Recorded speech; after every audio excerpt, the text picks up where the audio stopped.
இலங்கை ரத்தன கற்களுக்கு உலக தரத்தில் இவ்வளவு டிமாண்டா, இவ்வளவு மார்க்கெட்டா? இந்த மார்க்கெட்டுக்கும் டிமாண்டுக்கும் முதல் காரணம் இவங்க தான்.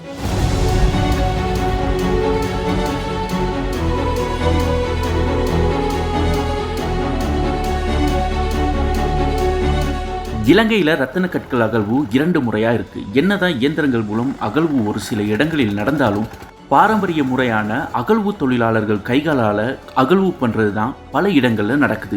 இந்த தொழிலாளர்கள் தான் அகழ்வு நடக்க முதல் காரணமாக இருப்பாங்க. இவங்க 9 அடிக்கு மேலே மண்களின் அடிவார தோண்டி உள்ளே போயிட்டு வேலை பண்ணுறவங்களா இருப்பாங்க.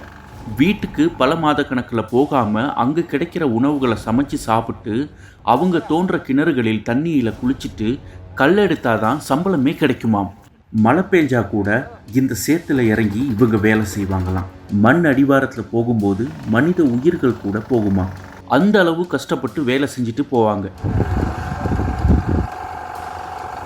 இலங்கை பொருளாதாரத்துக்கு பெரிய பங்களிப்பு செய்கிறது இந்த ரத்தின கற்கள்.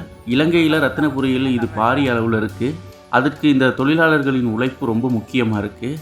அவங்களுக்கு கல் கிடைச்சா அவங்களும் முதலாளி தான். கல் எடுத்தால் தான் எங்களோட வாழ்க்கையை நடத்தி கொண்டு போகலாம்.